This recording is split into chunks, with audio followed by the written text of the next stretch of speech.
Hello student, स्वागत है आप सभी का एक बार फिर से हमारे इस ऑफिशियल यूट्यूब चैनल में जिसका नाम है एसोल सॉल्यूशन। मैं चंदन कुमार हाजिर हूँ आप सभी के सामने अपनी एक और नई वीडियो के साथ। सो गाइस, आज की इस नई वीडियो में हम बात करेंगे उन सभी स्टूडेंट्स के लिए जो कि एसओएल, एनसी वेब या फिर वे सभी स्टूडेंट जो कि दिल्ली ही यूनिवर्सिटी में रेगुलर कॉलेज में और उनके पास में बीए प्रोग्राम का कोर्स है, तो वो अपने इस कोर्स के अंदर हिस्ट्री 6th सेमेस्टर में पढ़ रहे हैं।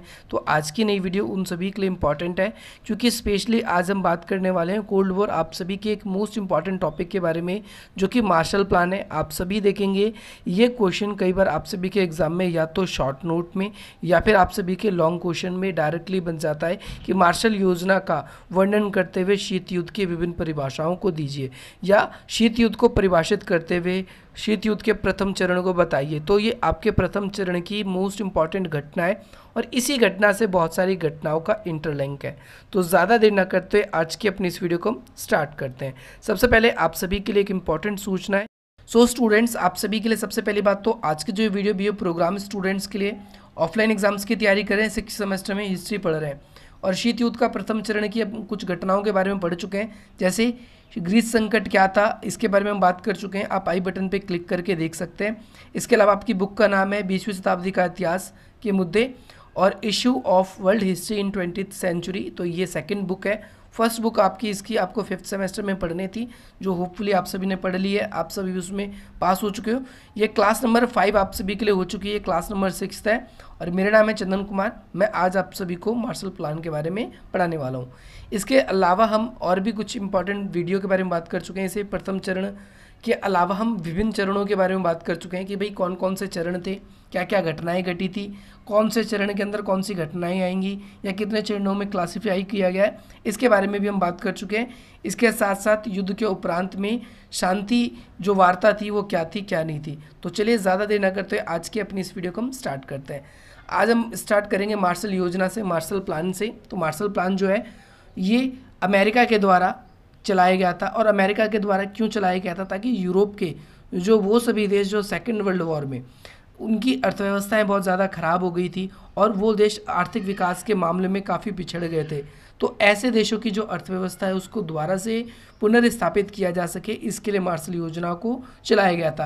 ये तो बेसिक सी बात है जो कि आप क्लास 12th में भी पढ़ते हो, परंतु अब आप कॉलेज में पढ़ रहे हो और ये शॉर्ट नोट में भी अगर मार्शल योजना आ जाए तो इतना बड़ा 4 पेजेस का आपको आंसर बताया गया है, जो कि डिटेल वाइज है। पूरा का पूरा आप लोगों को मार्शल योजना इसके अंदर समझ में आ जाएगी। इसमें सबसे पहली बात तो इससे जो प्रीवियस वीडियो थी जिसके अंदर हमने आप लोगों के लिए जो जॉर्ज कैनन थे उनका सिद्धांत, जॉर्ज कैनन जी की नियुक्ति और निरोध सिद्धांत हमने आप लोगों को समझाया है, वो वीडियो भी आप लोगों को मिल जाएगी। आप आई बटन पे क्लिक करके उसको भी देख सकते हैं। तो निरोध नीति जो थी, जो कि जॉर्ज कैनन के द्वारा चलाई गई थी, उसके 2 भाग थे। अब आप बोलेंगे जॉर्ज कैनन कौन थे, तो उस वीडियो को आप देखिए, आपको डिटेल वाइज पता चल जाएगा, क्योंकि हर एक घटनाओं का एक दूसरे से लिंक है। इसीलिए आपको सभी घटनाओं को पढ़ना है, तभी आप लोगों को अच्छी तरीके से समझ आएंगी। तो निरोध नीति के यहाँ पर 2 भाग थे। पहला आप लोग देखेंगे उसका आर्थिक भाग था और दूसरा भाग उसका क्या था, सैनिक भाग। आर्थिक भाग के तहत मार्शल योजना थी निरोध नीति की, जिसके तहत जो यूरोप के ऐसे देश जिनकी अर्थव्यवस्था सेकेंड वर्ल्ड वॉर के अंदर खराब हो गई थी, उनकी अर्थव्यवस्था को क्या करना है, पुनर्निर्माण करना है। उसके लिए अर्थव्यवस्था को सहायता देनी है। जबकि सेकंड पॉइंट की बात करें हम सैनिक की, तो सैनिक आयाम के जरिए अमेरिका ने निरोध नीति के तहत ही क्या किया, 2 सैनिक संगठनों का निर्माण किया था। वैसे तो 3 सैनिक संगठन थे, एक नाटो है, एक सीटो है और एक सेंटो है। ठीक है, NATO north American treaty organisation या फिर south east Asian treaty organisation, और एक और है जिसका नाम है सेंटो। उसके बारे में अभी आपको नहीं पढ़ना। जब आप लोगों को मैं अफगानिस्तान का संकट पढ़ाऊंगा, अफगान संकट पढ़ाऊंगा, वो बहुत इंपॉर्टेंट है, उसमें आप लोगों को अच्छी तरीके से बताऊंगा। तो नाउ आपने क्या देखा, मार्शल योजना जो है वो निरोध नीति के तहत चली गई। और जो निरोध नीति है उसके 2 भाग हैं। पहला आर्थिक भाग। आर्थिक भाग के तहत अमेरिका के द्वारा यूरोप के वे देश जो सेकेंड वर्ल्ड वॉर में इन्वॉल्व थे और उनकी इकोनॉमी काफ़ी ज़्यादा नीचे गिर गई थी, तो उनकी इकोनॉमी को बूस्ट करने के लिए, इकोनॉमी को पुनर्गठित करने के लिए, पुनर्निर्माण के लिए आर्थिक योजना देने के लिए मार्शल योजना चलाई गई थी। नाटो और सीटो सेंटो भी इसी के निरोध नीति के ही पार्ट थे जिसके बारे में हम आगे की वीडियोस में डिटेल्स वाइज बात करेंगे। अब भाई आर्थिक पक्ष में क्रियान्वयन करने के लिए क्या किया गया, अमेरिका ने मार्शल प्लान की रचना करी। अब आप बोलेंगे भैया इसका नाम मार्शल प्लान क्यों रखा गया, क्या कारण है? तो भाई मार्शल प्लान, पहली बात तो आप लोगों को ध्यान रखना है कि आधिकारिक तौर पर उसका रियल नेम क्या था। अगर मार्शल प्लान की बात करें तो यूरोपियन रिकवरी प्रोग्राम था, जिसे ERP कहते हैं। अब इसे आप बोलोगे भैया मार्शल योजना क्यों कहते हैं या मार्शल प्लान सर क्यों कहते हैं? तो मार्शल प्लान का इसका मेनली रीज़न ये है क्योंकि उस समय अमेरिका के जो विदेश सचिव थे उनका नाम था जॉर्ज मार्शल, और उनके द्वारा ही ये प्रस्ताव अमेरिका के जो उस समय के तत्कालीन राष्ट्रपति थे उनके सम्मुख रखा गया था, इसीलिए इसे मार्शल प्लान कहा जाता है।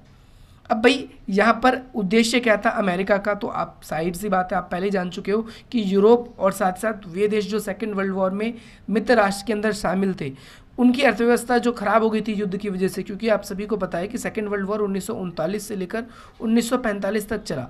6 वर्षों तक युद्ध चलने की वजह से बहुत सारे देश ऐसे थे जिनकी जो इकोनॉमी है बहुत ज़्यादा खराब हो गई थी, विदेशी व्यापार बहुत खराब हो गया था और इससे देश जो है काफ़ी पीछे चला गया था। पहला कारण तो ये था कि भैया उन देशों में आर्थिक मदद देनी थी।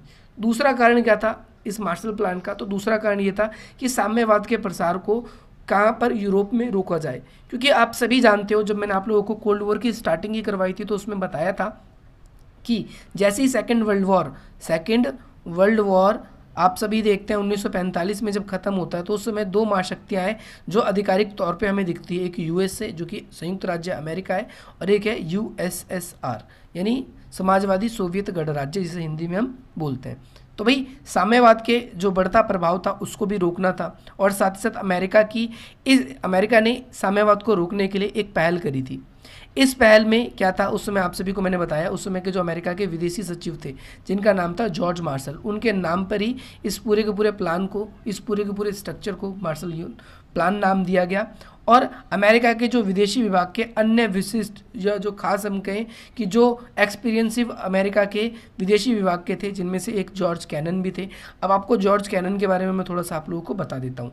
वैसे तो मैंने कैनन वाली वीडियो में आपको एक्सप्लेन किया है निरोध नीति वाली में कि भाई जो जॉर्ज कैनन थे वो कौन थे, वो अमेरिका के, जैसे आप देखते हो आज इंडिया की बहुत सारी एम्बेसी है, बहुत सारी एम्बेसी का मतलब अलग अलग देशों में इंडिया ने अपनी अपनी एम्बेसी खोल रखी है, ऐसी अलग अलग देश भी करते हैं दूसरे देशों में अपनी एम्बेसी या अपने जो भी दूतावास है उसको खोलते हैं। तो भाई सोवियत संघ में जो अमेरिका यानी रूस के अंदर जो अमेरिका का दूतावास था उसके जो अधिकारी थे उनका नाम था जॉर्ज कैनन। तो भाई मार्शल योजना में एक तो विदेश मंत्री हैं, ये आप लोगों को ध्यान रखना है, बहुत सारी बुक में आप लोगों को अलग अलग मिलेगा, ये आपको समझ में भी नहीं आएगा, यहाँ पर आपको कॉम्प्रिहेंसिव वे में बिल्कुल अच्छे तरीके से समझाया जाएगा।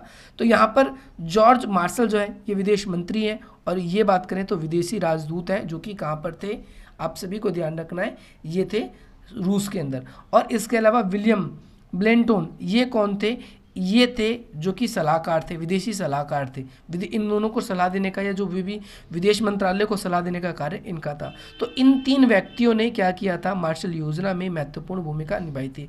अगर आप इन तीनों व्यक्तियों का नाम याद रखते हैं, लिखते हैं, तो आपका आंसर पे 4 चांद लग जाएगा। इसके बाद में यूरोप की जो अर्थव्यवस्था थी आपने देखा सेकेंड वर्ल्ड वॉर की वजह से खराब हो गई। आप इस बात का अंदाज़ा ये लगा सकते हो कि 2019 में कोरोना वायरस आया है और 2019 में जब ये कोरोना वायरस आया तो आज जब मैं इस वीडियो रिकॉर्ड कर रहा हूँ, आज का दिन है 14 अप्रैल और आप सभी के मई जून में एग्ज़ाम है और हो सकता है इस वीडियो को आने वाले टाइम पे और भी बहुत सारे स्टूडेंट्स लाभ के रूप में देखें, तो सबको ही लाभ देगा। तो 14 अप्रैल आज की दिन है और आज के दिन मैं देखूँ तो देश दुनिया की जो अर्थव्यवस्था है वो बहुत अलग हो चुकी है। सिर्फ 3 साल के अंदर देशों की अर्थव्यवस्था खराब हो चुकी है। ठीक इसी तरीके से जब 6 वर्षों तक युद्ध चला था तो उस समय देशों की अर्थव्यवस्था लाइज सी बात है, नॉर्मल सी बात है, हम कह सकते हैं लाजिम सी बात है कि अर्थव्यवस्था खराब होगी। तो भैया क्या किया गया, साम्यवाद के जो प्रसार था उसकी गतिविधियों को रोकने के लिए जॉन मार्शल ने ये तर्क दिया। क्या तर्क दिया, उन्होंने तर्क दिया कि भाई अमेरिका को यूरोप की जो सुरक्षा है उसका दायित्व के लिए कदम उठाना चाहिए। ठीक है, ये किसने कहा, अमेरिका के विदेश मंत्री ने कहा। क्या कहा कि भैया यूरोप की सुरक्षा के लिए और यूरोप के लिए विकास के लिए अमेरिका को कुछ कदम उठाए जाना चाहिए। अब ऐसा क्यों कहा, अब आप लोग ये सोचेंगे। अब इसके अंदर आप ये भी देखेंगे कि भाई कई बिलियन का इसमें हेल्प भी दिया जाता है। तो अमेरिका के पास में क्या पैसे बहुत ज़्यादा बट रहे थे, आपके मन में क्वेश्चन आएगा, वो भारत को भी दे सकता था, परंतु नहीं। आप लोग यहाँ समझिए, आप पहली बात तो अगर आप लोगों ने क्लास 12th में थोड़ी सी भी अगर आप लोगों ने पॉलिटी पढ़ी है, आपका फर्स्ट चैप्टर था कोल्ड वॉर, तो आप उसका मैप देख सकते हैं, या गूगल पे भी आप देखेंगे यूरोप, जो पूरा यूरोप का मैप है, अगर आप देखेंगे यूरोप के मैप के अंदर, तो यूरोप पूरी तरीके से सेकंड वर्ल्ड वॉर के टाइम से ही हमें दो पार्ट्स में डिवाइड दिखता है। पहला जो पूर्वी पोर्शन है, इधर का पूर्वी पोर्शन है, ईस्टर्न पोर्शन है, ये सोवियत संघ के साथ रहता है, और जो पश्चिमी पोर्शन है वो किसके साथ रहता है, सोवियत संघ के साथ रहता है। तो भाई अब हमने देखा कि भाई सेकेंड वर्ल्ड वॉर के बाद से जो यूएसएसआर है, सोवियत संघ है, उसका जो प्रभाव है वो बहुत ज़्यादा बढ़ने लगा था। कहाँ पर? यूरोप पर। तो इस यूरोप के बढ़ते प्रभाव को रोकने के लिए अमेरिका के जो विदेशी सचिव थे या विदेश मंत्री थे, उन्होंने जॉर्ज मार्शल ने, उन्होंने ही यह प्लान अमेरिका के राष्ट्रपति के सामने रखा था। अब ये क्या है कि जुलाई 1947 में यूरोप के विभिन्न देशों में एक संयुक्त बैठक बुलाई गई। ये बैठक क्यों बुलाई गई थी? मार्शल योजना को लागू करने के लिए बुलाई गई थी। यूरोप के विभिन्न राज्यों में चली लंबी लंबी समझौतों और वार्ताओं के बाद में अमेरिका कांग्रेस में एक प्रस्ताव आया, जिस प्रस्ताव में कहा गया कि भैया 4 साल के लिए अमेरिका क्या करेगा, यूरोप के लिए एक प्लान तैयार किया कि भाई यूरोप के विकास के लिए, जिसमें इन्होंने क्या किया, 12.4 लगभग 12.5 बिलियन डॉलर का अनुदान देने की बात हुई। और इसके तहत यूरोप के पुनर्निर्माण, यूरोप के द्वारा से आर्थिक विकास की बात करी। क्यों करी अमेरिका ने उनके विकास के लिए मदद? क्योंकि अगर अमेरिका इस जगह पर उनकी मदद नहीं करता तो कहीं ना कहीं ये जो यूरोप के ज़्यादातर देश, पूर्वी देश तो सोवियत संघ में शामिल हो ही चुके थे, या पश्चिमी देश भी कहीं ना कहीं इसके अंदर शामिल हो जाते। तो यूरोप के देशों को पुनर्निर्माण और साथ ही साथ उनको आर्थिक सहायता देने के लिए ये किया गया था। इसके लिए यूरोप के भागीदारी जो देश थे उनके लिए प्रोग्राम चलाया गया था। आपको ध्यान रखना है कि organisation for economic cooperation and development programme था। इस प्रोग्राम के अंतर्गत उन लोगों की हेल्प की गई। मार्शल प्लान के निर्माण के पीछे 2 प्रमुख कारण थे। पहला कारण ये था कि अमेरिका को ये अनुभव होने लगा था कि शीत युद्ध आरंभ हो गया है, कि भैया अब जो है हमारे बीच में कभी भी युद्ध हो सकता है। अमेरिका को ये भी लगने लगा था।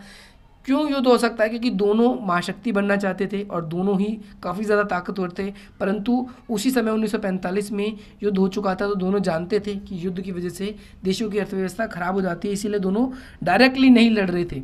अमेरिका के जो विदेशी विभाग थे, उनके जो भी पदाधिकारी थे, उन्होंने कहा था कि भैया वो सोवियत संघ कभी भी कोई भी स्टेप ले सकता है जिसकी वजह से हमारी सिरदर्दी बढ़ सकती है, इसीलिए हमें अपने आप को, अपने गुट को मजबूत बनाए रखना होगा, ताकि कल को युद्ध होए तो वो देश भी हमारी सहायता के लिए आ सकें। अब जॉर्ज कैनन के बारे में समझिए। जॉर्ज कैनन जो जॉन मार्शल के रचयिता में से एक थे। आपको पता है 3 लोगों के नाम लिखवाए मैंने आप लोगों को, उन 3 में से एक थे, और उन्होंने भविष्यवाणी कर दी थी कि भैया पूरा विश्व जो है वो 2 ध्रुवों में बंटने जा रहा है। इनको पता चल गया था, इतने बड़े अर्थशास्त्री थे, इन्होंने पहले बता दिया था कि पूरा विश्व जो है वो 2 वर्गों में विभाजित हो जाएगा। मार्शल प्लान का सबसे पहला कारण ये था कि भैया साम्यवाद को रोकना, वैचारिक मतभेद का मतलब ये है कि भैया अमेरिका और सोवियत संघ की विचारधारा अलग थी और दोनों का विकास का तरीका अलग था। दोनों अपने आप को पूरी दुनिया में फैलाना चाहते थे, इसीलिए। दूसरा कारण ये था कि युद्ध के दौरान यूरोप की जो अर्थव्यवस्था ध्वस्त होगी उसको दोबारा से समेटना, और इसका मूल ढांचा वहाँ पर जैसे युद्ध की वजह से पुल टूट गए या वहाँ का परिवहन सिस्टम खराब हो गया, तो ये दोबारा से पुनर्निर्माण करना। और साथ ही साथ जो खाद्यान्न में जो भी कमी आई है, वो अमेरिका एक ऐसा देश था, अगर आप देखेंगे तो युद्ध के दौरान में सेकेंड वर्ल्ड वॉर में 1939 से लेकर 1945 तक यही इकलौता ऐसा देश था जिसकी अर्थव्यवस्था पर कोई बुरा प्रभाव नहीं पड़ा, इसकी अर्थव्यवस्था अच्छी रही।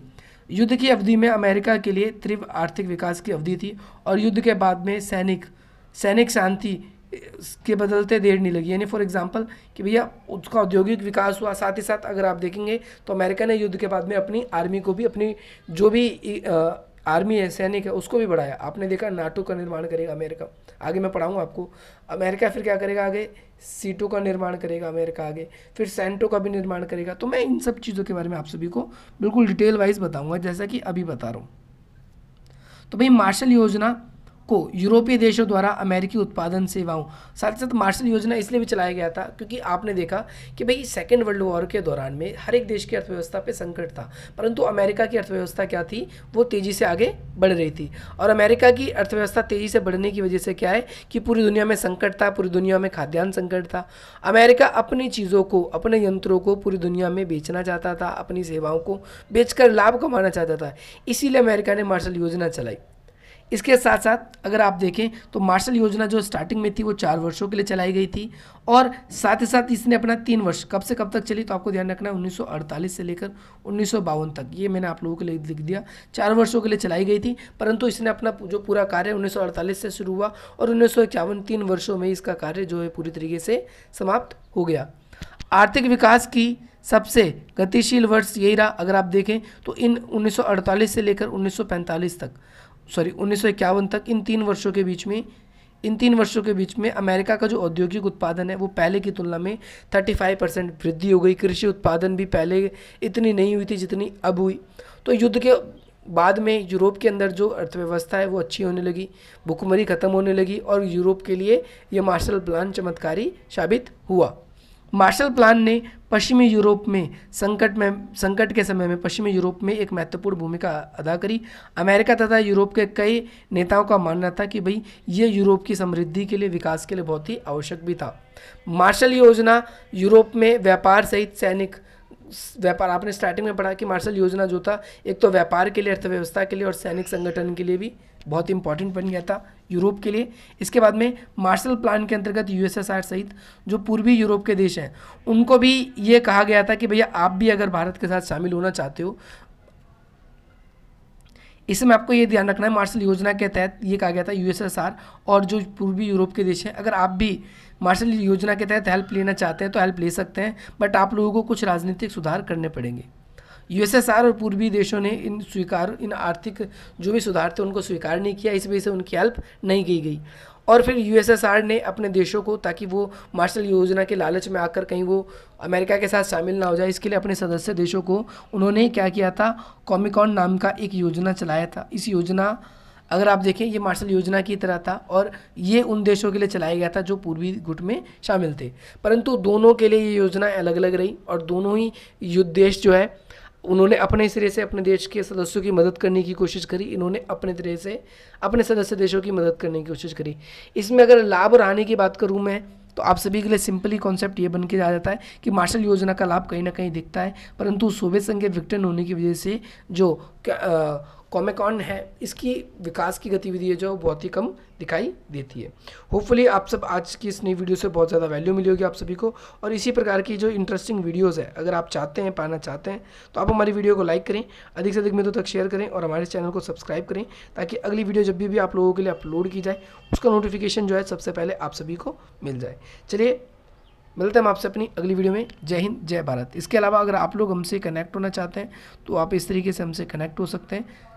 आप सभी अगर अपना कोई भी क्वेरी, कोई भी डाउट हमसे भेजना चाहते हैं तो आप इस तरीके से हमें अपनी क्वेरी या डाउट भेज सकते हैं।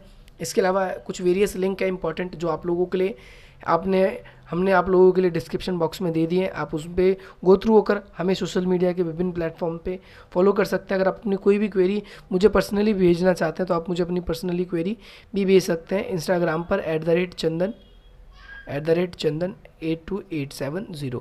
इसके अलावा अगर आप लोगों का कोई भी डाउट है तो आप हमारे SOL के जो ऑफिशियल पेज है हमारा इंस्टाग्राम पर, आप वहाँ पर भी जुड़ सकते हैं हमसे। चलिए मिलते हैं हम आपसे अपनी अगली वीडियो में।